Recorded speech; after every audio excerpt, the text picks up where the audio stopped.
ரோமருக்கு எழுதின நிருபம். இந்த ரோமருக்கு எழுதின நிருபத்தை நம்ம இன்றையிலேருந்து என்ன பண்ண போகிறோம், வசனமாக பார்க்க போகிறோம். பைபிள் படிக்கல, ஒரு புத்தகத்தை நான் முழுசாக முடியல அப்படின்னா என்ன பண்ணலான்னா, தொடர்ந்து இங்கே உக்காந்தாலே வசனமாக நம்ம படிச்சிருவோம். அது மூலிமா என்ன பண்ணலாம், நீங்கள் பைபிள் ஒரு புக்கை முடிச்சிடலாம். ஏன் வசனமாக நம்ம பார்க்குறோம் அப்படின்னா, இந்த புத்தகத்தை சொல்கிறாங்க, இது சின்ன வேதாகமம் அப்படின்னு சொல்கிறாங்க. வேதாகமே சின்னதாக சுருக்குனா எப்படி இருக்கும், அதுபோல் இந்த முழு வேதாகமத்தை பெருசாக இருக்குதுல்ல, இது எவ்வளோ புத்தகங்கள் இருக்குது, இந்த முழு வேதாகமத்தையும் சின்னதாக சுருக்குனா அதுதான் ரோமருக்கு எழுதின நிருபம் அப்படின்றாங்க. நீங்கள் பழைய ஏற்பாட்டில் அது மாதிரி ஒன்று இருக்குது. என்னென்னா, ஏசாயா தீர்க்கதரிசன புத்தகம் மொத்தம் புதிய ஏற்பாடும் பழைய ஏற்பாடும் சேர்ந்து 66 புத்தகம். ஏசாயா தீர்க்கதரிசன புத்தகமும் மொத்தம் பார்த்தீங்கன்னா 66 அதிகாரம். அந்த 66 அதிகாரமும் அதில் பைபிளுடைய ஆரம்பத்தில் என்ன போட்டிருக்குன்னா, சிருஷ்டிப்பை பற்றி போட்டிருக்கோம். அதுக்கப்புறம் பார்த்தீங்கன்னா முடிவில் வெளிப்படுத்தலில் இந்த உலகத்தினுடைய முடிவை பற்றியும் கடைசி காலத்தை பற்றியும் போட்டிருக்கோம். அதே போல தான் ஏசாயா தீர்க்கதரிசன புத்தகமும் ஆரம்பத்தில் இருக்கக்கூடிய காரியங்களையும் எல்லாமே ஓவரால் எல்லாத்தையும் அதில் பார்க்கலாம். ஏசாயா தீர்க்கதரிசனம் முழு வேதாகமும் ஏசாயா தீர்க்கதரிசன புத்தகமும் அப்படியே ஒப்பனையாக வரும். அதே போல் தான் இந்த ரோமருக்கு எழுதின நிருபத்தில் எல்லா சத்தியமும் அடங்கி இருக்குது. கிறிஸ்தவ உபதேசங்களும் அதுவும் ரொம்ப அடிப்படையான உபதேசங்கள் இதில் அடங்கியிருக்கு. உபதேசங்கள் எதுனா, உபதேசம்தான் அஸ்திபாரம், வாழ்க்கைக்கான அஸ்திபாரம். நம்ம கிறிஸ்தவ வாழ்க்கையை வாழ்வதற்கான ஒரு பெரிய ஒரு ஃபவுண்டேஷன் மாதிரி அஸ்திபாரம். இப்போ இந்த பில்டிங் 8 அடுக்கு பில்டிங் இது நிற்குது அப்படின்னா எதில் நிற்குதுன்னா அஸ்திபாரத்தில் நிற்குது. இது வாழ்க்கைக்கு தேவையான அடிப்படை சத்தியங்கள் உள்ளடக்கிய ஒரு புத்தகமாக இது இருக்குது. ஓகே, இது யார் எழுதுனான்னா பவுல், அப்போஸ்தலன் பவுல் சொல்கிறாங்க, இயேசு கிறிஸ்து மரித்து உயிர்த்தெழுந்து அதுக்கப்புறம் ஒரு 57 வருஷம் கழித்து 56 வருஷம் கழித்து இந்த புத்தகம், ரோமருக்கு எழுதின புத்தகம் எழுதப்பட்டது. அதே போல் பார்த்தீங்கன்னா இயேசு கிறிஸ்து பிறப்பு, வாழ்க்கை, அப்புறமா சிலுவை பாடுகள், உயிர்த்தெழுதல், அதோடு அந்த 4 சுவிசேஷம் வருது. அந்த 4 சுவிசேஷத்துக்கு அடுத்தது அப்போஸ்தல நடவடிக்கைகள் வருது. அப்போஸ்தல புதிய ஏற்பாட்டில் அப்போஸ்தல நடவடிக்கைகள் வருது. அந்த அப்போஸ்தல நடவடிக்கைகள் முடிஞ்ச உடனே உபதேசமா ஆரம்பிக்கிற ஒரு நிருபம்னா இதுதான் முதல் நிருபம் புதிய ஏற்பாட்டில். இதுவும் பிரதானமாக மற்ற நிருபங்களை காட்டிலும் இதில் அதிகமான அதிகாரங்கள் அதிகமாக இருக்குது. மற்ற நிருபங்களில் கொஞ்சம் அதிகாரம், அதாவது 1-2 அதிகாரம் அந்த மாதிரி இருக்கும்ல, அந்த மாதிரி இதில் அதிகமான அதிகாரங்கள், நீண்ட பெரிய புத்தகம். இதை நம்ம கற்றுக்கிட்டோன்னா, இதில் இருக்கிற சத்தியங்களை நம்ம கற்றுக்கிட்டோன்னா பயங்கர தெளிவாயிடும். கிறிஸ்தவ வாழ்க்கையை குறித்த ஒரு மேன்மையையும் அதனுடைய மகத்துவத்தையும் அதில் இருக்கிற மகிமையையும் நம்ம என்ன பண்ணலான்னா பார்க்கலாம். என்னென்னா இப்போ பாருங்களேன், ஜனங்களை பொதுவாக எடுத்துக்குங்க. ஜனங்க, கடவுள் எனக்காக உயிர் கொடுத்த கடவுள் இயேசு. அந்த உயிர் கொடுத்த கடவுளுக்கு நான் ஏதாவது பண்ணணும் இல்லையா? இப்ப இந்த உபதேசங்கள்லாம் இருக்குது, இந்த சத்தியங்கள்லாம் இருக்குது, ஆழமான காரியங்கள்லாம் இருக்குது. இந்த ஆழமான காரியங்களை நீ இந்த கிறிஸ்தவ வாழ்க்கையில நீ கத்துக்கணும். அது மஸ்ட். அது ரொம்ப தவிர்க்க முடியாத ஒண்ணு. ஆனா உயிர் கொடுத்த தேவனுக்கு பதில் இப்படியா கொடுக்கறது ஜனங்க? ஆனா இதெல்லாம் கவனிக்க மாட்டாங்க. சர்ச்சைக்கு ஒழுங்கா போறது கிடையாது. சத்தியத்தை தெரியும்னா அரைகுறையா தெரிஞ்சுக்கிறது. இப்படி இருந்தா உன் வாழ்க்கை எப்படி இருக்கும்? கிறிஸ்துவ பிரதிபலிக்கிறதா இருக்குமானா இருக்காது. நீ சத்தியத்தினால நிறைஞ்சி பாருங்க, வாழ்க்கை ஏடாகூடமா வாழலாம், வாழ்ந்துன்னு இருக்கலாம். அதெல்லாம் தவிர்க்க முடியாத ஒன்று தான், நான் ஒத்துக்கிறேன். அதன் மத்தியில் நீ ஆண்டுடைய வார்த்தையை நீ கேட்டுட்டீன்னா, நீ கேட்டு டைம் கொடுத்த பத்தியா, அது ஒரு நாள் என்ன பண்ணனா உன்னை ஒழுங்காகிடும், நல்லா ஆகிடும். ஜனங்க பாருங்க, உயிர் கொடுத்த தேவனுக்கு ஏதாவது செய்யணும்னா அடிப்படை காரியங்களை, அடிப்படை சத்தியத்தை என்ன பண்ணணும்னா தெரிஞ்சிருக்கும். அடிப்படை உபதேசங்களை தெரிஞ்சிருக்கும்.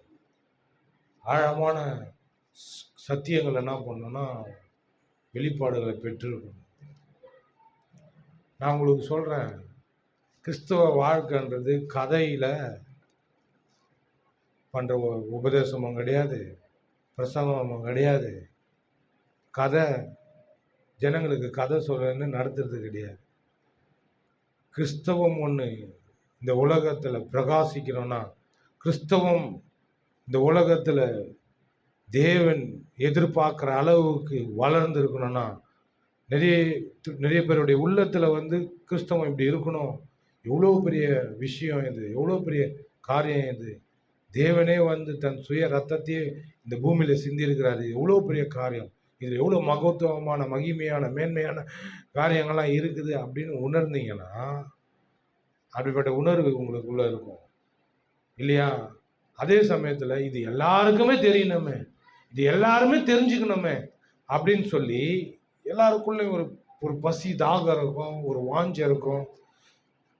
அது எல்லாருமே இத இது இது கண்டிப்பா இந்த உலகத்துக்கு கட்டாயம் இந்த சத்தியம் போய் சேரணும் அப்படின்னு நினைக்கிறவங்க இந்த கட்டுக்கதையெல்லாம் சொல்லி ஜனங்களை அப்படியே அப்படியே அப்படியே எதானா ஒன்று சொல்லி அவங்களுக்கு அப்படியே ஒரு மாதிரி அவங்களுக்கு புரிய வைக்கணும்னு சொல்லி அவங்க இடத்துல போய் இறங்கி அவங்களுக்கு புரிய வைக்கிற மாதிரி புரிய வச்சா கிறிஸ்தவம் நீங்க எதிர்பார்க்குற மாதிரி பிரகாசிக்காது. நீங்க எதிர்பார்க்குற மாதிரி மேன்மை அடையாது, மகிமை அடையாது.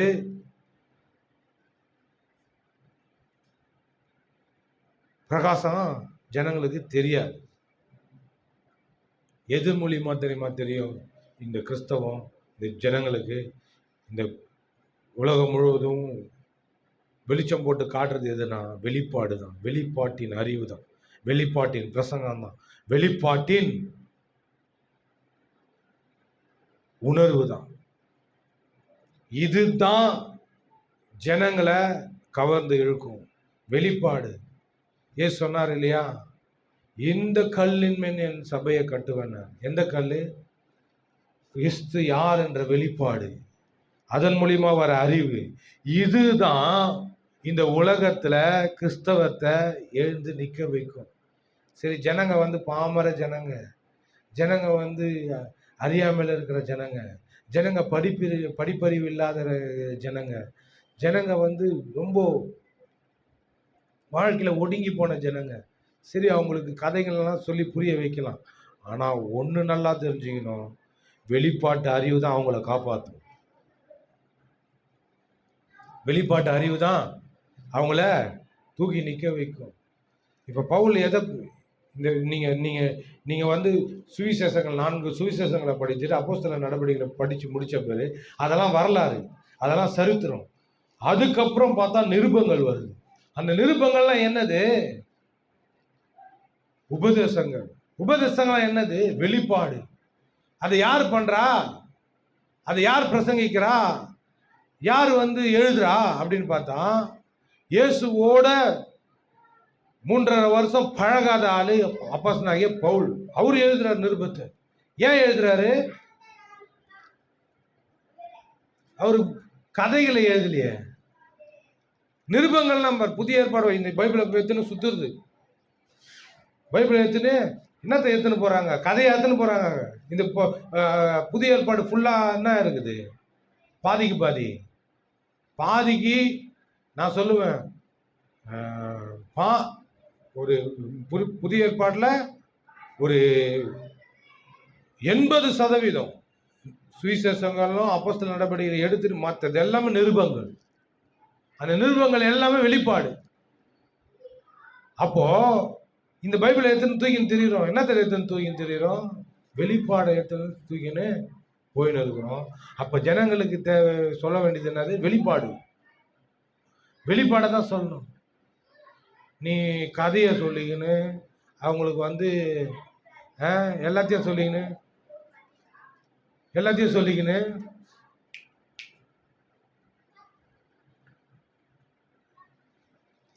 சொல்லிக்கின்னு முடியாது.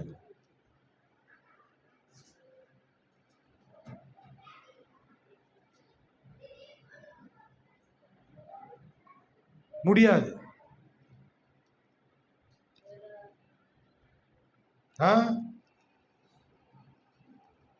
கதைகளை ஓட்டின்னு இருந்தா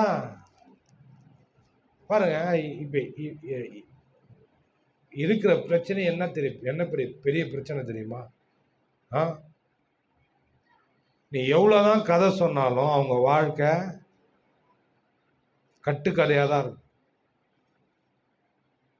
அவங்கள தேற்றுறது, ஆற்றுறது, இந்த மாதிரியே இருந்தா கடைசி வரைக்கும் ஜனங்க பிரகாசிக்க மாட்டாங்க, கிறிஸ்துவை பிரதிபலிக்க மாட்டாங்க. வெளிப்பாட்டின் அறிவு தான் ஒரு மனுஷனை என்ன பண்ணணும்? பிரகாசிக்க வைக்கும், வாழ வைக்கும்.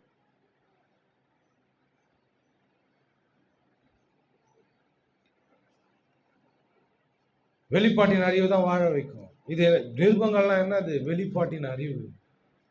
ஏன் பவுல் தான் பாதிக்கு பாதி புதிய ஏற்பாடை எழுதினவர். அவர் இயேசு கிறிஸ்துவோட 3.5 வருஷம் டிராவல் பண்ணாரா? அவரோட கூட சேர்ந்து வாழ்ந்தாரா? இல்லையே. ஒரே ஒரு தடவை தான் இயேசு கிறிஸ்துவை சந்திச்சாரு. அதுக்கப்புறம் வெளிப்பாட்டின் அறிவை தான் என்ன பண்றாரு? பாதி புதிய ஏற்பாட்டில் பாதி எழுதி வச்சிருக்காரு. அப்போ நம்ம எதை பிரசங்கம் பண்ணணும்? வெளிப்பாடை தான் பிரசங்கம் பண்ணணும். ஜனங்களுக்கு தேவையானது எது பார்த்தா வெளிப்பாடு தான். இங்க ஆவியானவருக்கு இடமே கிடையாது. நீ கட்டுக்கதையை பேசியிருந்தா ஜனங்க வாழ்க்கை மாறாது. கட்டுக்கதைன்னா என்னது? அவங்க நிலைமைக்கு போய் அவங்களுக்கு சில காரியங்களை புரிய வைக்கணும் தான். ஆனா எல்லாமே பார்த்தீங்கன்னா பெரும்பாலான இடத்துல பெரும்பாலான பாஸ்டருங்க பண்ற வேலை என்னன்னா, ஜனங்களுக்கு புரியாதுல்ல. அதனால என்ன பண்ணோம்னா, இப்படிதான் அவங்களுக்கு என்ன பண்ணணும்? பேசி அப்படியே அவங்களை என்ன பண்ணணும்? அப்படியே நடத்தணும்.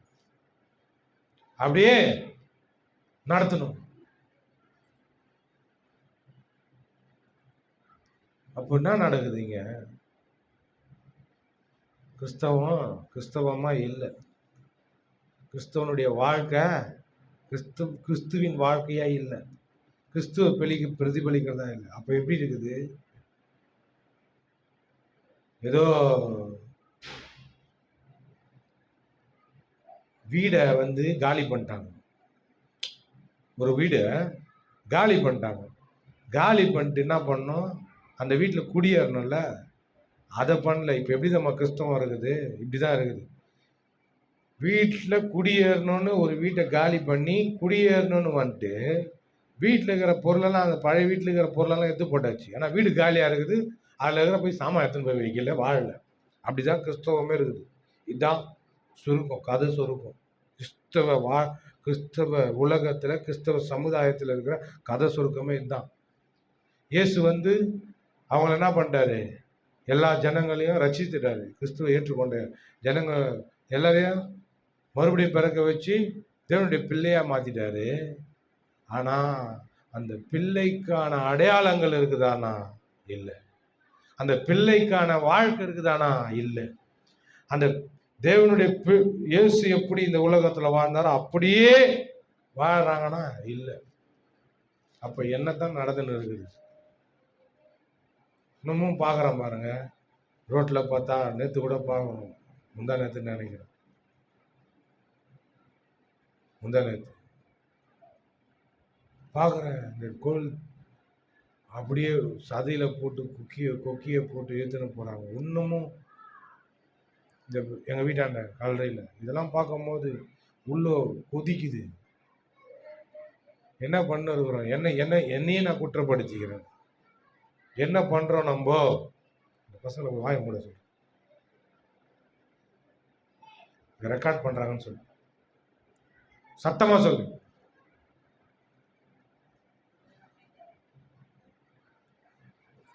என்ன பண்றோம் நம்ம அப்படின்னா, கடவுள்கிட்ட பதில இந்த உலகத்துக்கான பதில தரக்கூடிய ஆட்கள் நம்ம தான்.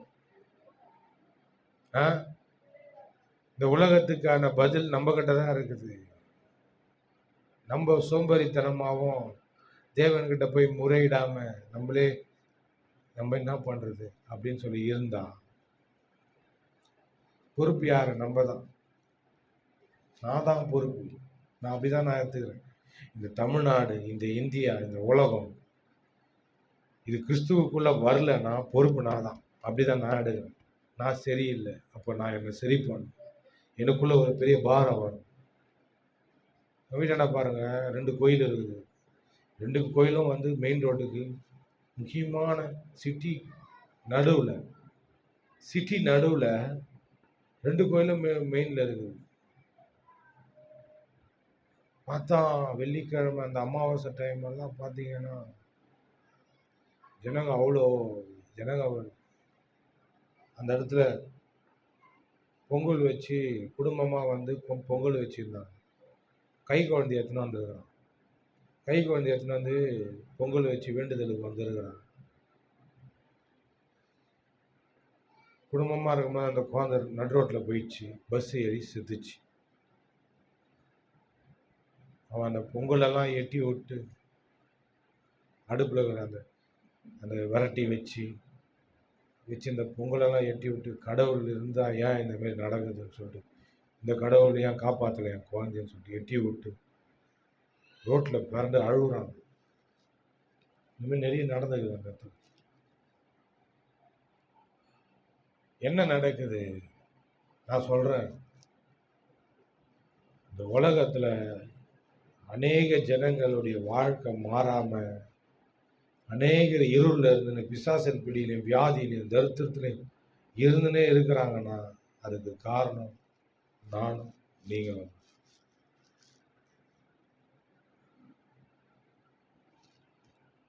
இங்க வெளிப்பாட பேசணும், வெளிப்பாட்டின் அறிவு வரணும். இங்க என்ன பார்க்கிறோம்? சரித்திர புத்தகங்கள் முடியுது. மத்தேயு, மார்க்கு, லூக்கா, யோவான், அப்போஸ்தலர் நடவடிக்கைகள் முடிந்த உடனே தொடங்குறது நம்ம புதிய ஏற்பாடுல. நம்ம பைபிள்னு புதிய ஏற்பாடை நம்ம படிச்சு பிரசங்கம் கேட்குறோம், எல்லாம் பண்றோம்.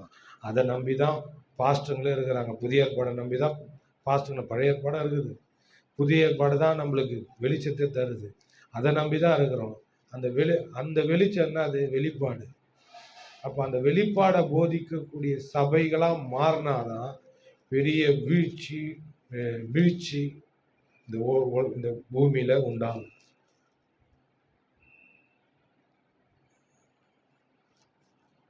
பாருங்க, இது இன்னும் வசனத்துக்கே போல. படிப்போம். ரோமருக்கு நிருபம் 1ஆம் அதிகாரம் 1ஆம் வசனம் 2ஆம் வசனம்.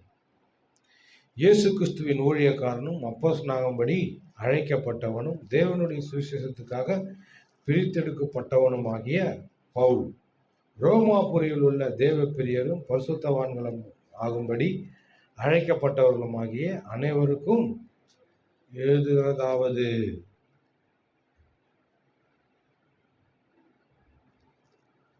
என்ன நடக்குது? இயேசு கிறிஸ்துவின் ஊழியக்காரனும் அப்படின்ற எடுத்தவனே சொல்ற வார்த்தை அது. அப்போஸ்தலன் ஆகும்படி அழைக்கப்பட்டவனும் தேவனுடைய சுவிசேஷத்திற்காக பிரித்தெடுக்கப்பட்டவனும் ஆகிய பவுல். 3 ஸ்டேட்மெண்ட்டை கொடுக்குறாரு. ஃபர்ஸ்ட் வசனம், இன்னைக்கு ஃபர்ஸ்ட் வசனத்தை மட்டும் பார்ப்போம். 3 ஸ்டேட்மெண்ட், பேஜாரான ஸ்டேட்மெண்ட், பேஜாரான ஸ்டேட்மெண்ட், மேஜரான ஸ்டேட்மெண்ட். ஒருத்தங்க நம்ம படத்தை சொன்னா தான் வேலைங்க என்ன பண்றேன். எனக்கு இன்னொரு பேர் இருக்குதுன்னு பாட்சால ரஜினி சொல்லுவாங்க. அந்த மாதிரி தொடங்குறாரு. சொல்றாரு இயேசு கிறிஸ்துவின் ஊழியக்காரன்ன்றார். எடுத்தவொடனே சொல்ற வார்த்தை தான். நான் யாரு? இயேசு கிறிஸ்துவனுடைய ஊழியக்காரன். ஜாகிரதை. நான் யாரு? ஏதோ அம்பானி, அதானி, குனிஞ்சானி, நிமிந்தானின்னு இல்லை. நான் யாரு? இயேசு கிறிஸ்துவனுடைய ஊழியக்காரன். இயேசு கிறிஸ்துவனுடைய ஊழியக்காரன். அப்போஸ்தலன் ஆகும்படி இருக்கிறதே டாப் வேலை, டாப் பொசிஷன், இருக்கிறதே டாப் மேஜர், பெரிய ஒரு ஸ்தானம். அந்த வேலையை செய்யும்படி என்ன அழைச்சிருக்கிறாருன்ற சொல்றாரு. இயேசு கிறிஸ்துவின் ஊழியக்காரனும் அப்போஸ்தலன் இருக்கிறதே டாப், மோஸ்ட் டாப். நீங்க பாக்குற கிறிஸ்தவ, அந்த காலத்துல இருக்கிற கிறிஸ்தவ சமுதாயமே அப்போஸ்தலர்களை ஆன்னு பார்த்துச்சு. அந்த மாதிரி போஸ்ட் எனக்கு கொடுத்துருக்கிறாரு, அந்த மாதிரி வேலையை செய்யும்படி என்னை அழைச்சிருக்கிறாரு அப்படின்னு சொல்லி ஆரம்பிக்கிறாரு. அப்படிப்பட்ட அப்போஸ்தலன் ஆகும்படி அழைக்கப்பட்டவனும். இன்னொன்னு சொல்றாரு, தேவனுடைய சுவிசேஷத்துக்காக பிரித்தெடுக்கப்பட்டவனுமாகிய பவுல் அப்படின்ற. இது இருக்கிறதுலே பயங்கரமா கிரகிக்க முடியாத ஒரு வார்த்தை. இப்போ ஒருத்தங்க ஒரு வேலையை செய்யும்படி என்ன பண்றாங்க? முதலமைச்சர், பிரதமர், முதலமைச்சர், எம்எல்ஏக்கள், எம்பிக்கள், அப்புறமா கவுன்சிலரு, அப்படியே வார்டு கமிஷனரு, அப்படி இப்படின்னு சொல்லிட்டு, அப்புறமா இப்போ போலீஸ் இதில் போனீங்கன்னா ஐஜி, டிசி, ஏசி அப்படின்னு சொல்லி, அப்படியே ஐபிஎஸ், ஐஏஎஸ் அப்படின்னு, இன்ஸ்பெக்டரு, சப் இன்ஸ்பெக்டரு, அப்படின்னு அப்படியே குறைஞ்சின்னு வரோம். டாப் மோஸ்ட்ல இருக்கிறவங்க இல்லையா? அவங்க தான் எல்லாத்தையும் நடத்துறவங்க. அவங்க சொல்ற முடிவு தான் எல்லாருமே கேட்பாங்க. அந்த மாதிரி பவுல் சொல்றாரு, இருக்கிறதுலே டாப் வேலைக்காரன், அந்த ஸ்தானத்துக்கு என்ன அழைச்சிருக்கிறாரு அப்படின்றாரு. அப்படின்னு சொல்லிட்டு இன்னொன்னு சொல்றாரு, தேவனுடைய சுவிசேஷத்திற்காக பிடித்து என்ன எடுத்திருக்கிறார். என்ன அவருடைய சுவிசேஷத்தை, நற்செய்தியை அறிவிக்கிறதுக்கு என்ன கூப்பிட்டு இருக்கிறாரு அப்படின்ற. என்ன நான் ஒரு இதுல இருந்தேன். இப்போ ஒரு வீடை கட்டுறதுக்கு செங்கலா அடக்கி வச்சிருப்பாங்க இல்லையா? ஆனா பர்டிகுலரா ஒரே ஒரு செங்கல், இப்போ நம்ம சுவரை கட்டினே வரோம், உடைச்சி என்ன பண்ணுவோம்? ஒரு அதுக்கேற்ற மாதிரி ஒரு செங்கல் என்ன பண்ணுவோம்னா எடுப்போம் இல்லையா? அது போல இவர் என்ன சொல்றாரு, என்ன இயேசு கிறிஸ்து என்ன பண்ணியிருக்காருன்னா, அவருடைய நற்செய்தியை அறிவிக்கும்படி, அவருடைய சுவிசேஷத்தை அறிவிக்கும்படி என்ன தனியா பிரிச்சு கூட்டின்னு இந்த சுவிசேஷத்தை பிரசங்கம் பண்ணும்படி என்ன அழைச்சிருக்கிறாருன்ற.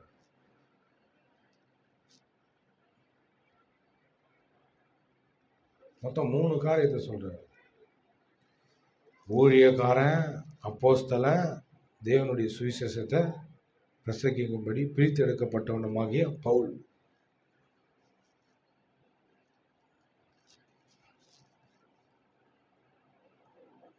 பாருங்க, பவுல் வந்து இயேசு கிறிஸ்துவோட வாழல. வாழாத ஒரு மனுஷன் அவருடைய வாழ்க்கையை தான் என்ன வாழ்ந்தவங்க வாழ்க்கையை எழுதியிருப்பாங்க. ஆனால் வாழ்ந்தவங்க கூட வாழ்க்கையை எழுதல, வெளிப்பாடை தான் எழுதினாங்க. பேதுரு, யோவானு, யாக்கோபு, இவங்க எல்லாமே. ஆனால் பவுல் இயேசு கிறிஸ்துவோட கூட இல்லை. ஆனால் கூட இல்லாமல் தனியாக தரிசித்து தனியாக அவரை மீட் பண்ணி நேரடியாக பார்த்து அதுக்கப்புறம் நிருபங்களை எழுதுறாரு. அந்த நிருபங்கள் ஆனால் வந்து பார்த்தீங்கன்னா வெளிப்பாட்டை தான் எழுதுறாரு. ஆனால் பார்த்தீங்கன்னா யாருக்கு நீங்கள் அதிகமான கவனத்தையும் முக்கியத்துவத்தையும் கொடுத்துருக்கணும் அப்படின்னு பார்த்தா, இயேசு கிறிஸ்துவோட வாழ்ந்தாங்கல்ல 12 சீசரில் 11 ஒருத்தன் போயிட்டான், 11 சீசருங்க, அவங்களுக்கு தானே முக்கியத்துவத்தை கொடுத்துருக்கணும். ஆனால் ஆவியானவர் யாருக்கு முக்கியத்துவத்தை அதிகமாக கொடுத்துருக்காருன்னா பவுலுக்கு கொடுத்துருக்குறாரு. ஏன்? கூட வாழ்ந்தவங்களுக்கு அதிகமான முக்கியத்துவத்தை தரல, கூட வாழாத பவுலுக்கு முக்கியத்துவத்தை கொடுத்துருக்கிறாரு. அதே சமயத்தில் கூட வாழ்ந்தவங்க கூட அதிகமான நிருபங்கள் எழுதல, ஆனால் இவர் அதிகமான நிருபங்கள் எழுதியது. இதுல ரெண்டு பார்க்கலாம். இவருடைய தேவனுக்குள்ளாக இருந்த வைராக்கியம், தேவனுக்காக இருந்த வைராக்கியம், அந்த வைராக்கியத்தில் இவருடைய வாழ்க்கை தேவனை என்ன பண்ணுச்சுன்னா பிரியப்படுத்துச்சு. ஒன்று அது. இன்னொன்று, இவர் இயேசுவோட வாழலன்னா கூட வாழ்ந்தவங்க எழுதாததை காட்டிலும் இவர் அதிகமாக எழுதியிருக்கிறார். அதிகமான தாக்கத்தை கிறிஸ்தவத்தில் ஏற்படுத்தணும் இவர் தான்.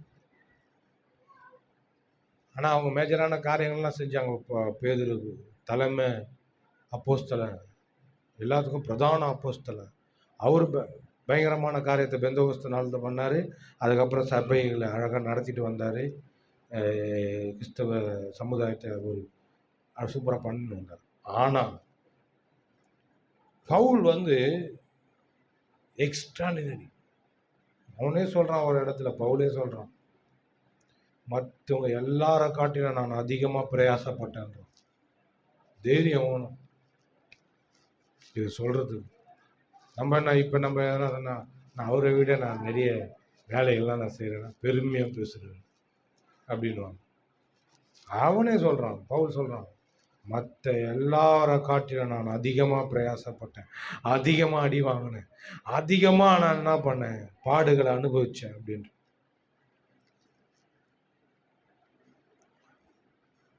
இதுலேருந்து என்னத்தை காட்டுது? இப்போ இன்னைக்கு பவுலுடைய இதுதான் என்ன பண்ணுறோம், நம்ம பார்க்குறோம். பவுலுடைய தான் பார்க்குறோம். அவர் தானே எழுதினாரு, அவரை பார்த்துட்டு தான் அதுக்கப்புறம் போனோம் உள்ள. பவுலுடைய வாழ்க்கையை பார்த்தீங்கன்னா, நான்லாம் ஆரம்பத்தில் ரட்சிக்கப்பட்டு இந்த புதிய ஏற்பாடை படிக்கும் போது எனக்கு அதிகமாக தொட்டதும் அதிகமாக தாக்கத்தை ஏற்படுத்தின ஒரு நபர் யாருன்னா அப்போஸ்தலனாகிய பவுல் தான். என்னடா இந்த மனுஷன் இப்படி இருந்திருக்கிறாரு, இவ்வளோ அடி வாங்கியிருக்கிறாரு, இவ்வளோ பாடுகளை பட்டிருக்கிறாரு, இவ்வளோ வைராக்கியமா இருக்கிறாரு, இந்த அளவுக்கு தேவனுக்காக வாழ்ந்திருக்கிறாரு அப்படின்னு பார்க்கும்போது இந்த வாலிப வயசுல ரத்தம்லாம் கொதிக்குது, ரத்தம்லாம் துடிக்குது. நம்மளே தானாவது பண்ணண்டா அப்படின்னு. அதுதான் இப்படி நிற்க வைக்குது பாருங்க. இந்த மாதிரி ஒரு ஊழியக்காரனா நிற்க வச்சது அவருடைய தாக்கம். அவரை படித்ததுனால, அவருடைய வாழ்க்கையை அந்த பைபிளில் பார்த்ததுனால அது நம்மளை ஒரு தாக்கத்தை ஏற்பட ஒரு நம்மளுக்கு உள்ளான மனுஷன்ல ஒரு பாதிப்பை நம்மளுக்கு என்ன பண்ண ஏற்படுத்து. அது எதை காட்டுது? இதெல்லாம் எதை காட்டுது நம்மளுக்கு? இது போல நம்மளாலையும் வாழ முடியும், இவரை போலவே நம்மளாலையும் பண்ண முடியும் அப்படின்றது நம்மளுக்கு காட்டுது. அப்போ இன்னைக்கு இதோட போதும். இந்த ஒரு வசனம் தான் இன்னைக்கு 300 இதோட போதும். டைம் ஆச்சு. 20 போதும், ஒரு 1/2 hour போதும். இன்னும் கொஞ்சம் நான் தர வேண்டியது இருக்குது, தரேன். நான் இது உள்ளே நம்ம போகும்போது ரொம்ப சாம் பாஸ்டர்னு ஒருத்தர் இருக்கிறார். அவர் 7 வருஷம் போதிச்சார். 7 வருஷம் இந்த ரோமருக்கு எழுதின நிருபத்தை வசன வசனமாக போதிச்சார்.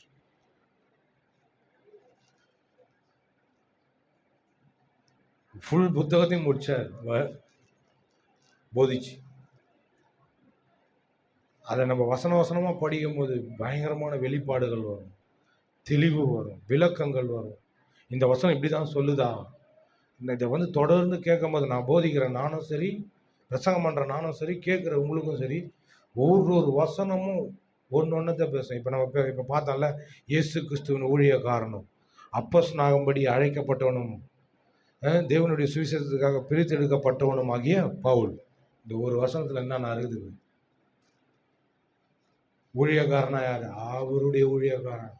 வானத்தையும் பூமியும் படைத்த அண்ட சராசரங்களையும் உண்டாக்குன தேவனுடைய ஊழியக்காரன் அப்படின்றார். இயேசு கிறிஸ்துவனுடைய ஊழியக்காரன், மரித்து அடக்கம் பண்ணப்பட்டு 3ஆம் நாளில் உயிரோடு எழுந்து இன்னமும் ராஜரீகம் பண்ணினுக்கிற அவருடைய ஊழியக்காரன்றார். ஸ்டார்டிங் பண்ணும் போது அவனுடைய ஊழியக்காரன், இவனுடைய ஊழியக்காரன், அவருடைய ஊழியக்காரன் அப்படின்றார். அப்புறம் சொல்றாரு, அப்போஸ்தலன் இருக்கிற டாப் மோஸ்ட் பொசிஷன், அந்த பொசிஷன் தேவன் எனக்கு கொடுத்துருக்கிறார். நான் சொன்னா நீ கேட்டே ஆகணும் அப்படின்ற அளவுக்கு பவர்ஃபுல்லான ஒரு ஸ்தானம். நான் சொன்னா நீ கேட்டே ஆகணும், நான் சொல்றது தான் சட்டமே அப்படின்ற ஒரு அதிகாரம், ஆளுகை, உரிமை, அது அப்போஸ்தல ஒரு ஸ்தானம், அழைப்பு. அப்போஸ்தலனாக அழைக்கப்பட்டவனும் அப்படின்ற, நான் சொல்றது தான் சட்டமே. நீ ஆண்டவர்கிட்ட போய் கேட்டனா அவன் சொல்றதுதான் கேட்கணும்னு. அப்படிப்பட்ட ஒரு அதிகாரம் எப்படி இருக்குது? நீ ஆண்டவர்கிட்ட போய் அவன் சொல்றத கேளுன்னு. அதான் அப்ப அப்போஸ்தலருடைய ஒரு வேல்யூ. எதனா ஒரு குழப்பம், எதனா ஒரு கிறிஸ்தவத்தில் எதனா ஒரு பிரச்சனைனா ஸ்ட்ரெயிட்டாக போகிறது யாருக்கிட்ட போவாங்கன்னா அப்போஸ்தலர்கள்கிட்ட தான் போவாங்க. அவங்க தான் அந்த பிரச்சனையை சர்க்குன்னு தீர்த்து வைப்பாங்க. ஏன்னா சொல்கிறாங்க பாருங்க, மொத்தம் 5 வகையான ஊழியர் இருக்குது. அப்போஸ்தலர்கள், தீர்க்கதரிசிகள், சுவிசேஷகர்கள், போதகர்கள், மேய்ப்பர்கள். அந்த அப்போஸ்தலர்கள் யாருக்கு சொல்கிறாங்கன்னா இந்த கட்டவர்களுக்கு சொல்கிறாங்க. எதனா ஒரு பொருளை இப்படி பிடிக்கணும் அப்படின்னா கட்டவரில் இருந்தால் தான் அது முழுமையாக பிடிக்கும், இல்லைன்னா பிடிக்க முடியாது. கட்டவரில் இருந்தால் தான் பிடிக்க முடியும், இல்லைன்னா பிடிக்க முடியாது. அதே போல் அப்போஸ்தலர்களை எதுக்கு சொல்கிறாங்கன்னா தலைக்கு ஒப்பிடுறாங்க, தலைக்கு சொல்கிறாங்க. தலை தான் உடம்புலையும் ரொம்ப முக்கியமான பார்ட்டு. தலை தான் எல்லாத்தையும் இயக்குது. கையை இயக்குது, கண்ணை இயக்குது, மூக்கை இயக்குது, நாக்கை இயக்குது, காதை இயக்குது. தலையில் உள்ள மண்டை சொல்கிறேன் நான், அதுதான் என்ன பண்ணுது? எல்லாத்தையும் இயக்குது. இருதயத்துலேருந்து மண்டைக்கு போகுது. ஓகே, அதோடு காலை, உடம்புல இருக்கிற எல்லா தசை நரம்புகள் எல்லாத்தையும் இந்த மூளை என்ன பண்ணுது? எதனா ஒரு வலி அப்படின்னா, இங்கே வலிக்குது அப்படின்னா தலைக்கு தான் போகுது. தலை தான் என்ன பண்ணுது? உணர்த்துது இங்கே ஒரு ப்ராப்ளம் இருக்குது அப்படின்னு சொல்லி. அப்போது தலை இல்லாமல் ஒன்றும் இல்லை. அப்போது அந்த தலைமைத்துவம், அந்த அப்போஸ்தலருடைய அழைப்பு. இன்னொன்று, தேவனுடைய சுவிசேஷத்துக்காக பிரித்தெடுக்கப்பட்ட மனமாகிய பவுல். அவருடைய வேலை, பிரதானமான வேலை சுவிசேஷம். அந்த சுவிசேஷத்தை என்ன தேர்ந்தெடுத்து அதை சொல்றதுக்கு என்ன பிரித்தெடுத்து வச்சிருக்கிறாரு அப்படின்ற. அப்போ இந்த 3 காரியங்களும் பார்த்துக்கங்க. ஆமென். இப்போ 3 காரியம் புரிஞ்சிச்சுல. ஊழியக்காரனா யாரு? அவருடைய ஊழியக்காரன். அப்போஸ்தலனா யாரு? அவங்க எல்லாமே கிறிஸ்தவம் கிடையாது அப்படின்ற மாதிரி தான் இருக்குது. ஆமாம், அதான் உண்மை. எதனா தேவன் இந்த உலகத்தில் செய்யணும்னா அப்போஸ்தலர்களை வச்சு தான் காரியங்களை செய்கிறார். அப்போஸ்தலர்கள் ரொம்ப முக்கியம். அப்புறமா சுவிசேஷம், இந்த அழைப்பு, இந்த ஊழியம், இதெல்லாம் எதுக்குன்னா இந்த சுவிசேஷத்தை அறிவிக்கும்படி தான் இந்த ஊழியமும் இந்த அழைப்பும் எல்லாமே. இந்த சுவிசேஷம் ரொம்ப ரொம்ப முக்கியம். அந்த சுவிசேஷத்துக்காக தான் நான் பிறந்திருக்கிறேன். அந்த சுவிசேஷத்துக்காக தான் நான் அழைக்கப்பட்டு இருக்கிறேன். அந்த சுவிசேஷத்துக்காக தான் இந்த அப்போஸ்தல அபிஷேகமே எனக்கு கொடுக்கப்பட்டிருக்கு. அந்த சுவிசேஷத்தை பிரசங்கிக்கும்படி தான் நான் ஜீவனோடு இருக்கிறேன். அந்த சுவிசேஷத்துக்காக தான் இயேசு கிறிஸ்து மரித்தார். அவர் மரித்தது தான் சுவிசேஷம். தேவனுடைய உள்ளத்தில் எது பிரதானமா இருக்குது, எது அவருடைய உள்ளத்தின் ஆழத்துல எது இருக்குதுன்னு போய் பார்த்தீங்கன்னா சுவிசேஷம், நற்செய்தி. அது என்ன நற்செய்தி? நீ மறுபடியும் பிறக்கிறது, நீ ரட்சிக்கப்படுறது, நீ நலமோட வாழுது, நீ சுகத்தோட வாழுது, நீ செழிப்போட வாழுது. இதெல்லாம் அந்த நற்செய்தியில் இருக்குது. அதான் சுவிசேஷம். அது எப்படி வருது? இயேசு கிறிஸ்து என் பாவத்தை சுமந்தார், இயேசு கிறிஸ்து எனக்காக அடிக்கப்பட்டார், இயேசு கிறிஸ்து என் வியாதியை சுமந்தார், இயேசு கிறிஸ்து என் தரித்திரத்தை சுமந்தார், இயேசு கிறிஸ்து எனக்காக அடக்கம் பண்ணப்பட்டு எனக்காக 3ஆம் நாள்ல உயிரோடு எழுந்தார். அதான் சுவிசேஷம். ஆமென். இதுக்காக தான் என்ன இந்த சுவிசேஷத்தை அறிவிக்கும்படி, தைரியமா சொல்லும்படி என்ன தேர்ந்தெடுத்து பிரித்து எடுத்திருக்கிறார் அப்படின்ற. ஆமென். ஜெபம். ஓ worship you. Praise you, Jesus.